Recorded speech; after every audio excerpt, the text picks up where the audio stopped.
Hey guys, Lewis here from thelanguagescientist.com, and in today's episode, we're going to talk about how to learn vocabulary. Now, this is going to be a deep dive into the science of vocabulary acquisition. I'm going to talk about three things, so three sections.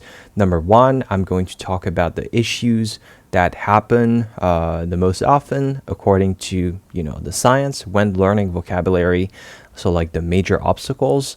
Then I'm going to talk about intentional learning of vocabulary, so what kind of activities you have to do to intentionally learn vocabulary. And then lastly, I'm going to talk about incidental learning of vocabulary. So incidental means you do activities for language learning, but it's not necessarily like vocabulary lists or anything like that. It's just you're learning vocabulary incidentally, and we're gonna see in what way incidental vocabulary learning is actually useful. Well, actually, it's necessary to complement intentional learning of vocabulary.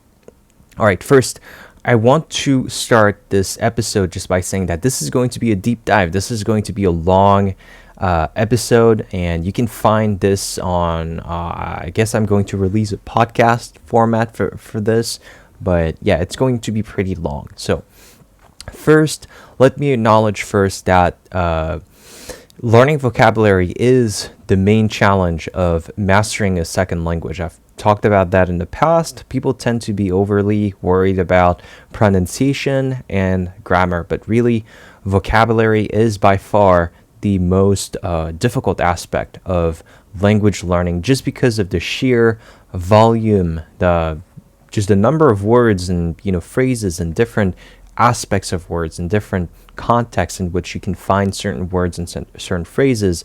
There's so much stuff that you need to learn, and so this is why vocabulary is the most challenging part of language learning. Now, the best means of achieving good vocabulary learning are still unclear, partly because it depends on a wide variety of factors, and so teachers and learners have been sort of unsure and left in the dark as far as the best way to learn vocabulary. And textbooks and classroom programs have been somewhat negligent in providing clear instructions as far as how to go about vocabulary learning. Now, fortunately for us, there's actually a substantial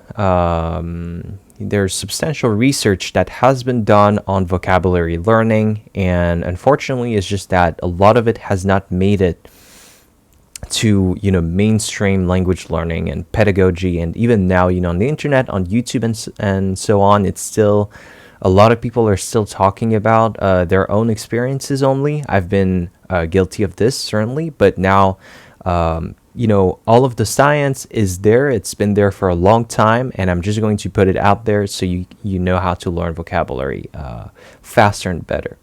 So this episode is just for that. I'm going to give you a broad overview of dozens of scientific papers that have been published, and in the objective here is to give you the tools that you need to learn vocabulary as best as possible. So the first part is going to be the issues of learning vocabulary. And so the first issue that the science shows us is the problem of form. So the first step when you try to acquire vocabulary is establishing some sort of initial form and meaning link. And so this is what most vocabulary exercises and material tries to do. But the common assumption seems to be that learning the meaning of words and phrases is of key importance, while the form element is somewhat downplayed.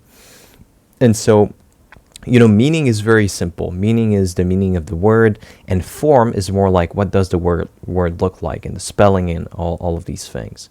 So the result of somewhat neglecting form is that similar words are very confusing for people, especially words with that are similar except for their endings. For example, like comprehensive and comprehensible. For English learners, this is very confusing. This can be very confusing according to the research. And other words with similar sort of structures but different vowels, like adopt and adapt. The meaning is vastly different, but they sort of look the same, and English learners have been confused, can confuse those words very easily. So that's one issue that I'm going to talk a little bit more in this episode. Now, another issue that comes up in the scientific literature is the problem of L1. Now, just to give you some background here, in the scientific literature, L1 is referring to your native language, language 1, and L2, it's your second language. It's the second language that you're trying to learn. It could be a third language, doesn't matter. It's like the foreign language, the language that you're trying to learn. So there is an issue here because one reason that people can learn their L1 so easily is that their minds actually become progressively attuned to the features of their L1 as they grow up as kids. And so people become attuned to the particular set of phonemes and graphemes in their native language and the ways in which they combine. So phonemes and graphemes, I realize that most people don't understand what these are. So phonemes are the perceptually distinct units of sound in a specific language that distinguish words from one another. So for example, P, B, D, and T in the English words like pad, pat, bad, and bat. All right, and the graphemes are the written symbols that represent a sound. So this can be a single letter, or it could be a sequence of letters such as AI, SH, IGH, TCH, etc. So just a little bit of technical knowledge here. It's not very, very important, but the point is your brain gets specialized in processing your L1, and so this could cause problems when you attempt to process a foreign language in the same way, and this is what people tend to do. So for example, there's a major difference in which like English speakers mainly they understand that there are separate words in a sentence using stress. So they parse in English. You parse a discourse using the stress in specific phrases, while in French, which is my native language, in French we rely more on syllable cues. That's not something that we think about intentionally, but that's what happens. So this is a problem. That's the second problem. Now, I'm going to talk about the third problem now, which is the question of should you use your L1 for learning your L2? So should you use your native language when trying to learn vocabulary words in another language? And so a few studies have actually shown that L1 translations, using L1 translations is more effective than providing L2 based meanings. So for example, if you're learning Chinese and you have a word or a phrase in Chinese, then it's more effective to just translate that word in your native language, in English, for example, rather than trying to find another sort of Chinese phrase that explains that Chinese word. I know that when I was in high school, that was kind of some teachers would do that. I'm not really sure what the objective was, but there are a few studies showing that actually using L1 translations is more effective. So it's certainly not criminal. It actually seems to be better. There are also other arguments, psycholinguistic arguments, why the establishment of this form meaning link might actually benefit from the use of your native language. It's been hypothesized that this initial link consists of the new the new word that you're trying to learn, and that word is attached to a representation of the corresponding L1 word, which already exists in memory. So by using your L1 to learn your L2, then you're doing this link in your memory. So this is actually a pretty good way to go about it. Now, let me talk about engagement with vocabulary. So this issue here has to do with the question of, well, what is the best approach when trying to learn vocabulary in a foreign language? So I think it's pretty common sense, and people are probably going to agree when I say that the more you engage with a new word, the more likely you are to learn it. And there have been a lot of attempts to sort of formalize this notion a little bit more precisely. So an example is Craig and Lockhart's in 1972. They published a paper about depth and levels of processing in a language. So it's a hypothesis, the depth and levels of processing hypothesis. And I've talked about this, I've talked about depth of mental processing in the past. That's what I was referring to. Excuse me. But essentially, this hypothesis sort of laid the basic groundwork by stating that the more attention that you give to an item and the more manipulation is involved with this item, then the greater the chances that it will be, remembered. Now, this notion has been refined a little bit further by, and I'm probably going to butcher their names, but Holzchen and Laufer in 2001. And so they redefined that notion further and suggested that the involvement for vocabulary learning consists of three components: need, search, and evaluation. So these are the three components that sort of determine how well you can remember a specific, lexical item. And by the way, I'm going to use the term lexical item in in today's episode. That's one term that is used very commonly in the research, but that's basically saying, a lexical item is like a vocabulary item. So need, search, and evaluation, that's another sort of hypothesis. And so need is the requirement for that particular, lexical item in order to achieve some tasks, such as, needing to know a word to understand a book or something like that. Search is the attempt to find the required information, for example, looking up that word in the dictionary.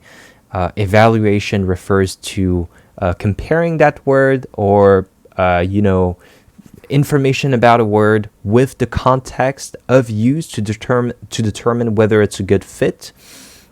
And so need, search, and evaluation, those are components that really matter when learning vocabulary, and the authors of that hypothesis have found support to support that hypothesis. Now, to be honest, when you look at the scientific literature, need, search, and evaluation are not the only factors that seem to actually play a role when trying to determine what factors are really important when trying to learn vocabulary.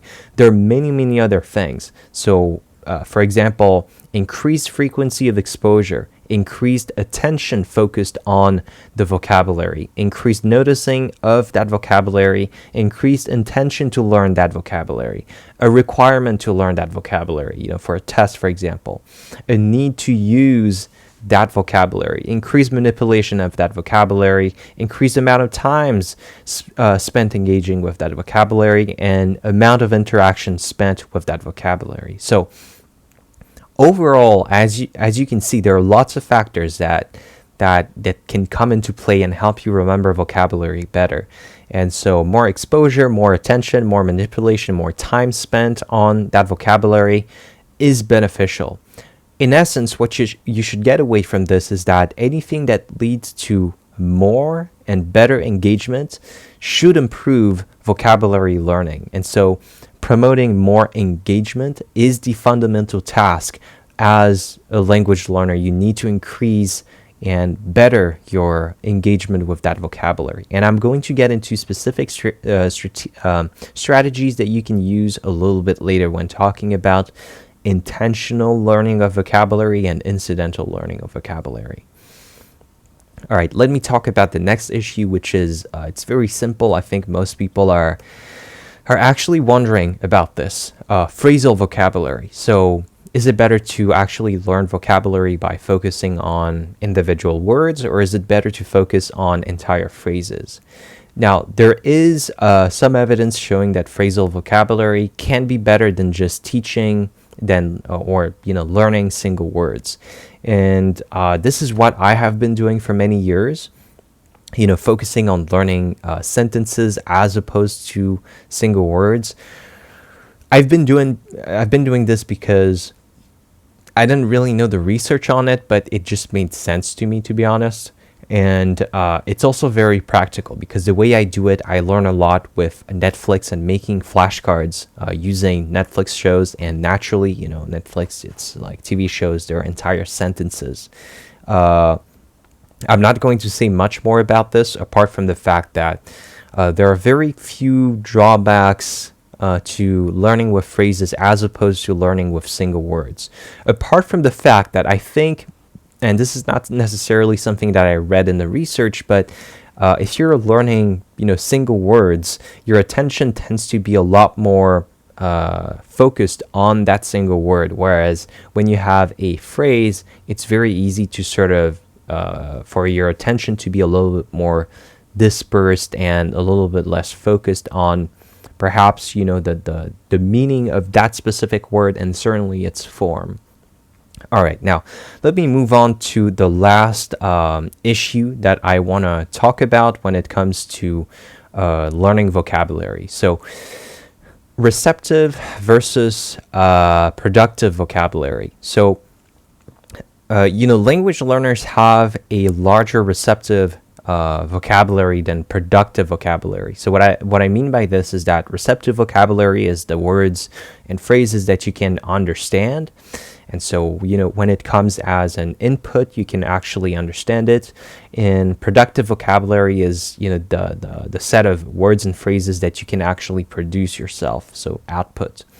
So receptive vocabulary is usually a lot larger than the productive vocabulary. So for example, a study by Laufer in 2005, again, I'm probably butchering that name, reported that productive to receptive ratios are around 16% at the 5,000 frequency level. So it means that the 5,000 most common word families, then most learners are probably going to be able to understand those 5,000 word families, but only going to be able to produce 16% of them. So the ratios, that 16% ratio is highly dependent on the type of tests used during the studies. But the point here is that it seems that acquiring productive vocabulary is a lot more difficult than acquiring receptive vocabulary. I think that does not come as a surprise.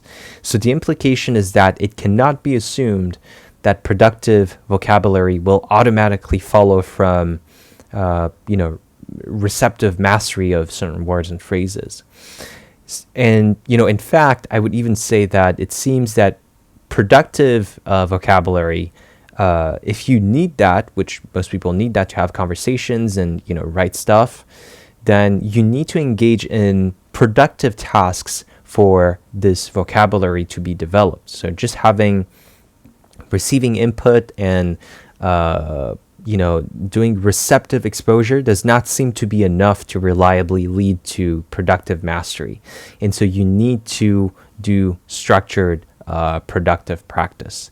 All right, so that's pretty much all I wanted to talk about when talking about issues of vocabulary learning. And now in the next part, I'm going to talk about intentional learning of vocabulary and some strategies. And then after that, we're going to get into incidental learning of vocabulary. All right, so now I want to talk about the second part, which is intentional learning of vocabulary. So, by intentional, I mean just learning vocabulary explicitly. So, the currently favored language teaching sort of paradigm is a focus on meaning-based learning, meaning that the vocabulary and in general language features are learned by using them and encountering them, when reading, when listening to things, rather than actually, explicitly focusing on them. And so there are very good reasons to believe that vocabulary actually requires a different approach. It's not that meaning-based learning is useless. It's actually very useful. I'm going to talk about that in the incidental learning of vocabulary part of this episode.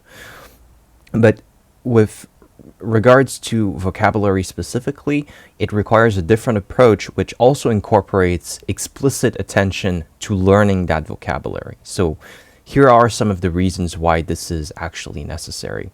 First of all, if you understand an overall message, if you read something, if you listen to something, you often do not pay attention to the precise meanings of individual words. Another reason is that if you try to guess from context, which is one of the ways in which, one method for learning languages, when you're reading something and some of the words are unfamiliar to you, you try to guess from context and, you can learn from that.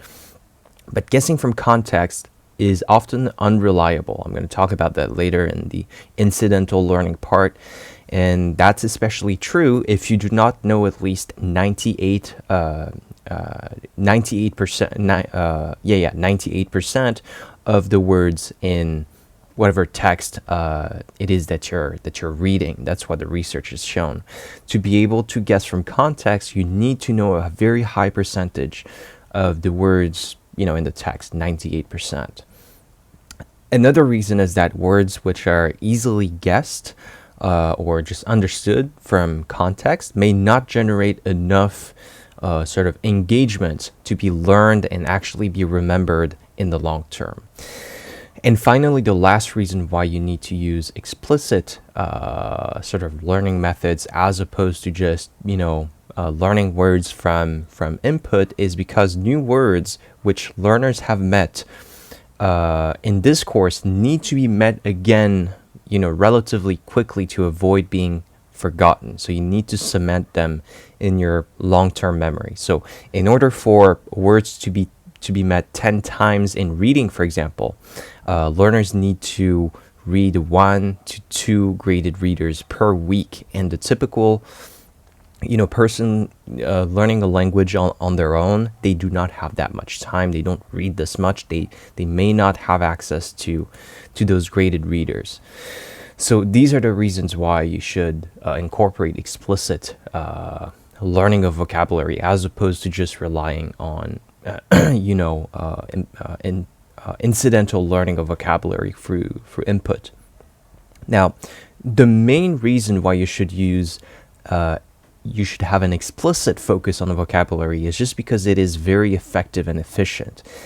Research has shown, as I will talk about later, that valuable learning can occur from incidental exposure, to vocabulary, but intentional vocabulary learning. So that is activities whose specific goal is to learn vocabulary, almost always lead to greater and faster gains. So this is why, for example, one of the tools that I recommend, which is Link, I'll put a link in the description, but Link allows you to learn vocabulary in a way that is incidental through reading and listening, but they also have this flashcard feature. The words that you don't know, you click on them and they will be saved to your flashcard. And this is a whole spaced repetition system, which allows you to actually explicitly learn and really spend some time learning those words explicitly, which is a lot more effective, time effective than just relying on, incidental learning. So given the relative effectiveness of those explicit activities, such as, the flashcards in Link, for example, or, anywhere in Anki, for example,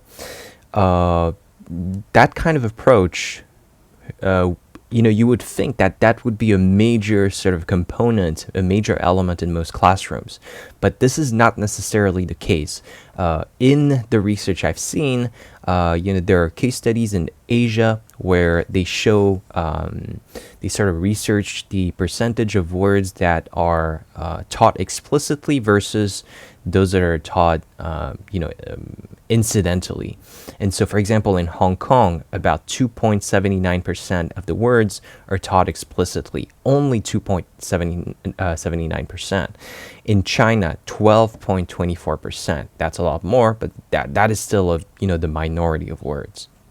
So then you may think, well, okay, but just listening to your teacher speak, in your target language, that may be useful. It turns out that actually teachers may not actually use many vocabulary words naturally in their lessons. They're not using at least new words. And so there's a study on that by Lightbound and Halter in 1997. They found that teachers from both audiolingual and communicative approaches used only 2.75 new words per 500 words of speech.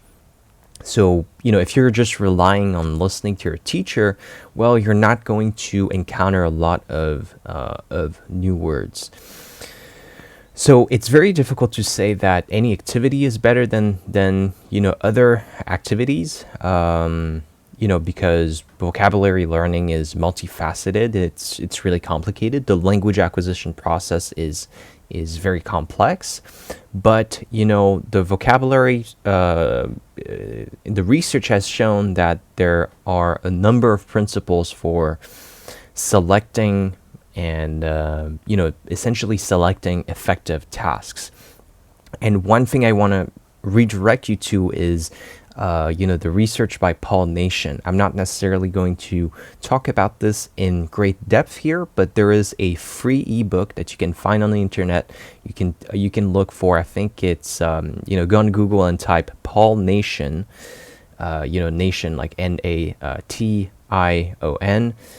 and look for what every language learner needs to know or something like that. It's a very short sort of 50-page ebook that presents sort of all of the activities that you can use to learn a language, and a lot of it is focused on vocabulary learning, and it's like the 4 strands of Paul Nation. So I think the 4 strands pretty much summarize that vocabulary research pretty well. Although it's not entirely focused on vocabulary, I think Paul Nation is very well aware that vocabulary is a major challenge in vocabulary learning. All right, so as far as what it is that you should do, like what types of activities should you select to learn a maximum, like a lot of vocabulary? Well, you should use activities that maximize your engagement with some target words. And so this is, maximizing engagement, as I've, said a few minutes ago. This is a key principle in vocabulary learning. One of, personally, my favorite way of doing this is using Anki, so a spaced repetition system. You can also use Link. Again, I'll put a link to Link in the description of this video. But the point is that those 2 applications have flashcard systems. And so the point here is that you're going to get engagement with target words. So by target words, one thing that you could do, for example, is that if you're a beginner in the language, it's very useful to actually focus on frequency lists. So if you're a beginner, if you can learn like the 2,000 most common words in the language, you're going to get up to a fairly good level pretty quickly, because you're tackling the most important stuff first. So I'm not going to show how to do this in detail, but I put a link to Link, and Anki, you can just type it on the internet. It's ANKI.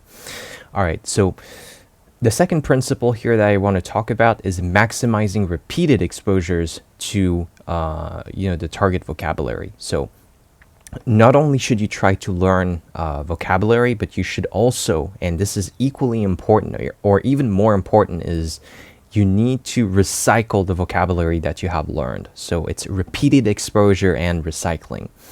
So it's difficult for the research to prescribe exactly the number of repetitions necessary to learn a word or a phrase, but because it depends on sort of the level of engagement and the type of measure used in the research. But Paul Nation, so the researcher, the professor Paul Nation, actually has an overview of a number of studies, and that overview gives us a rough idea. So if you can actually get repeated exposure to the same lexical item from 5 to more than 20 repeated meetings, then that corresponds to sort of the criterion where most research would consider that word actually learned. So the important point here, I don't want you to necessarily focus on the number of times that you need to review word. You need to understand that recycling is necessary, and it's very, very important. And if you neglect it, many partially learned word will actually be forgotten. And so this is a waste of all the efforts that you put into learning all of those words in the first place. So if you learn words, you need to review them. Otherwise, you just lose that benefit of initially learning them. As a matter of fact, Professor Nation argues that it is even more important to consolidate previously learned words than actually teach new words because of the time investment. So recycling has to be consciously built into your program. This is very important. This is what I do myself. Instead of trying to learn new words all the time, I actually try to focus more on reviewing. If I don't have time to learn new words, I'm at least going to do my reviews. And so you can use a link for that. You can use Anki, doesn't matter. So from the memory research that we have, we know that most forgetting of new words actually occur soon after the learning session, and then it sort of slows down. So the first recyclings are particularly important to recycle those words and keep them in your long-term memory. And so you need to do those first recyclings fairly quickly. Now, the last point I want to touch on for intentional vocabulary learning is you need to consider which aspects of lexical knowledge you want to focus on. So it seems that most vocabulary tasks actually focus their attention almost entirely on introducing the meaning of new words. But that's a pretty narrow view of vocabulary, and it doesn't take into account the sort of incremental nature of vocabulary learning. So for example, Professor Nation, in a study in 2001, suggested, as I said, a 4-part, or he calls it a 4-strand approach, which gives balanced attention to learning information about vocabulary and then provides consolidation and enhancement of that vocabulary, because it's not because you just learn the word for your flashcard, you know it for sure. No, there are multiple aspects to that word, depends on the context, depends on the use. So the 4 strands are here for that. And the 4 strands are, and I'm going to describe them in detail, but let me just give you an overview.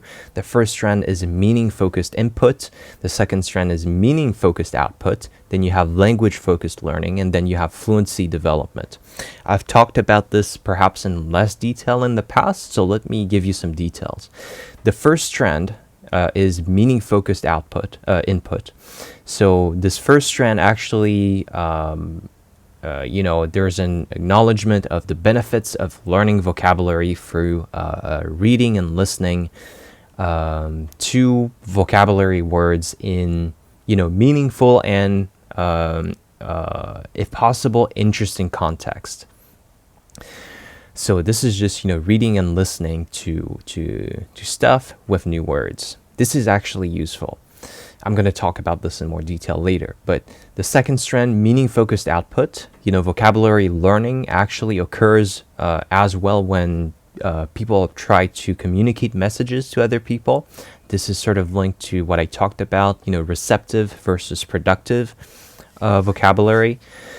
The third strand is language-focused learning. This strand corresponds more closely to sort of traditional vocabulary teaching. So it's like explicit attention on lexical items. And the reasoning behind this strand is that some vocabulary, specifically like high-frequency items, it's really necessary for any kind of language use, like the most frequent words. So it's worth actually the effort to teach them explicitly through frequency lists, for example. So because it's going to be much more effective than just trying to meet those words, incidentally in text or through listening. And then finally, the final strand, which is fluency development. This is something that not a lot of people think about, but fluency development, it's essentially, I think it's self-evident that knowledge of vocabulary is only of value if you can actually recognize that vocabulary or produce it in a timely manner that enables sort of natural language use. So there's a time component to this last strand of fluency development. So one example of this is reading. If the vocabulary recognition is too slow, then that reading turns into a very slow decoding process, and so it's impossible to understand the flow of the text. In the same way, if you're trying to speak and you know the words, but they don't, you can't produce them in a timely manner, it's very problematic to have conversations with people. So the last strand of fluency development is focused on this aspect of, producing or recognizing or getting language and doing it in a timely manner. It's all about time. All right, now let me get to the last part of this very long video. I'm going to talk about incidental learning of vocabulary. Now, although engagement rich, explicit exposure is, I've talked about it, it's more effective. Explicit learning of vocabulary, it is more effective. There's no doubt about this. There are limitations in the number of times that you can get exposed to certain lexical items. So this means that many of the meetings, many of the times that you try to learn vocabulary from explicit exposure, well, it's not going to be enough to actually learn all of the aspects of certain vocabulary items. So you need to get a lot of input for reading and listening. This is actually, for example, if you're listening to something, it's very easy to get a lot of vocabulary in. And even though it's not as time efficient, it's very easy because you're just listening. And the same thing goes for reading, maybe a bit less because you actually need to sit down and read. All right, so let me just compare a little bit the effectiveness of incidental vocabulary learning. First, I'm going to talk about incidental vocabulary learning that comes from reading.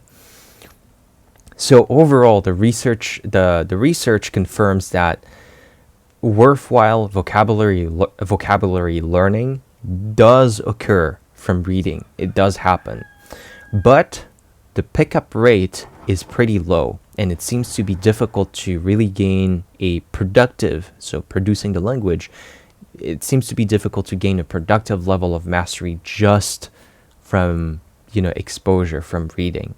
So there was a study in 2003 from Hill and Laufer that estimates that at the rates of incidental learning reported in many studies, if you want to learn 2,000 words, then you would have to read over 8 million words of text. So that's about 420 novels to just get 2,000 words.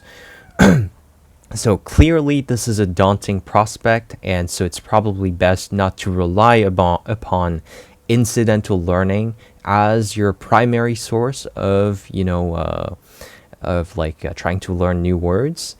But incidental learning seems to be better at enhancing knowledge of words that have already been met or learned through explicit learning, for example. So Another point, another sort of good aspect of sort of trying to, read your way to fluency is that, I've already established that repetition is key to learning new words. And so the benefits of repeated exposures in different contexts, depending on the text, for consolidating fragile initial learning, it's actually pretty great in that sense to actually read text and get input. So definitely reading is part of the process. This is not necessarily something that you want to use to learn a ton of new words, but enhancing your knowledge of the words that you already know and putting them into context. These are some of the benefits of reading. Now, let me talk about incidental learning from listening. So most of the research has focused on incidental learning that comes from reading and not on listening. But now there is now beginning to be some research on the incidental acquisition of vocabulary from listening. So most of it actually points to a pretty low pickup rate as well. Just like for reading. So on average, most target words seem to move from a state of being totally unknown to a state where the learners actually recognize having heard that word, but they don't necessarily know what it means. So listening can be a useful supplement to reading, because studies have found that reading while listening is generally superior to just reading when it comes to vocabulary learning. Now, more generally here, I just want to comment that my own experience is that while you're not going to learn a lot of new words from listening, you shouldn't count on that, directly. What you should do is do explicit learning of vocabulary. So do things like, for example, Link has this flashcard feature, or you can do vocabulary lists, you can do Anki. Learn the words explicitly from, for example, a Netflix show or something. And once you've learned those words, then you can listen to that Netflix episode or that podcast or that YouTube video. And so by re-listening just like that, you're getting the benefits from hearing the word in context and actually used with the pronunciation and so on, and you're getting repeated exposure. So like the recycling that is so important for learning the word in the long term. All right, now let me talk about another aspect of incidental learning of vocabulary. This is extensive reading. Now, one way of incorporating incidental learning into your language learning program is to organize some sort of extensive reading component. By extensive reading, I mean the research just says that it's like basically just reading a lot of stuff. And so the thing here is that the reader needs to know about 98% of the words in that text. So a lot of the authentic texts like novels in whatever language you're trying to learn, that's not going to be suitable for you. It's only going to be for advanced learners. So another interesting thing here is that although I have talked about vocabulary learning with reading, and the pickup rates are pretty low, research has shown that substantial vocabulary learning can actually be derived from graded readers. So just in case you don't know, I've mentioned graded readers a little bit earlier, but graded readers are, for example, novels that have been adapted to the appropriate level. So for example, if you're a beginner, there are novels, for example, in Chinese with very beginner words and beginner sentence constructs and so on that can help you to learn Chinese. So yes, that can be actually useful. To me, I just don't, reading the research, I don't really understand. There's sort of this contrast here. It's a little bit, I guess, the research contradicts itself a little bit, in the sense that a lot of research shows that, reading if you're trying to learn vocabulary from reading, you're going to have a low pickup rate, so you're not going to pick up a lot of new words. But at the same time, graded readers are very effective. So, I suppose that maybe the research on reading with low pickup rates is like if you're trying to learn with texts that are way too hard for you, then you're not going to pick up a lot of new words. Whereas, with graded readers, because they're at the right level, then you're going to learn a lot more new words. So I realized that, if you're trying to learn a language, you may not have access to a lot of graded readers, and very often those graded readers are not going to be very interesting because they're written with very simple words, and they don't necessarily talk about the stuff that you want to read about. My suggestion here is that you can go on the website called Link. I'll put a link in the description of this video. You can click on it and create a free account. But essentially, Link it's a tool that can help you, among other things, to actually read articles that you like from actual, sources, like news articles and stuff in the language that you're trying to learn. And it's going to help you decode it, word by word. And as I said, it also has an explicit learning component that you can use. So the words are going to be saved to your flashcard system, and you can do explicit language learning using that. So I'll put a link in the description. You can check it out if you want. All right, now let me talk about the last aspect of incidental vocabulary learning I wanted to talk about, which is inferencing from context. So inferencing from context, or guessing from context, is a pretty popular strategy for language learners, but it doesn't necessarily mean that it's effective. There is a paper from Nasagi in 2003 that found that out of 199 guesses, learners only made 51 that were successful. So that's 25.6%, and another 37 were partially successful. So, 18.6%. So this low success rate is similar to the 24% rate that another study in 1984 from Bensusan and Laufers found. So, learners are essentially not as good as they think at guessing from context. And one of the reasons for this poor rate of success when trying to guess words from context is that learners actually confuse unknown words for words which they already know that have a similar spelling or similar form. And so this is another point, another argument that goes for the importance of focusing on form when learning vocabulary.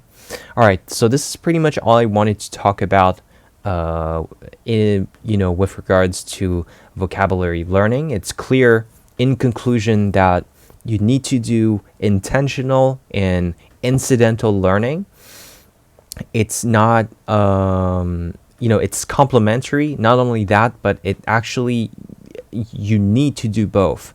There's no doubt about this. You need to do explicit vocabulary learning because it's more time effective, and you need to do incidental learning because there's no way that you're going to get everything that you need just from explicit vocabulary learning. So it's impossible in explicit learning, for example, to recycle words adequately and to teach all of the context and the types of word knowledge that you need. So it's just time constraint and just the difficulty of teaching the different word contexts. So exposure to a great deal of reading and listening is necessary for consolidation and enhancement of everything that you learn explicitly. So, and then, conversely, words acquired by incidental learning are unlikely to be learned to a productive level, and the pickup rates are low. And so the additional attention that comes from intentional learning may be required to push them to a higher level of mastery. So my suggestion here, one thing that you can do is, personally I like to do, Anki, for example. I use Anki to learn new words from Netflix shows, and then I download the audio from those Netflix shows and I listen to them on repeat, recycling those words, recycling them over and over again. This is a great way to do things. Another thing that you can do again is with Link. You can actually watch Netflix shows, and Link has this Chrome extension that allows you to download the subtitles and import them into their interface. Then you can click on the words that you don't know and actually put them in your flashcard system. This is explicit learning. Once you're done doing that, then you can actually listen to that Netflix episode again and again, giving you that repeated exposure and that context that you need. All right, so that's pretty much it. I hope that you learned a lot from this episode. It was pretty long, but as I said, it was a deep dive. So that's pretty much it. I see you the next time. And if you want to get more information about me, then go to thelanguagescientist.com.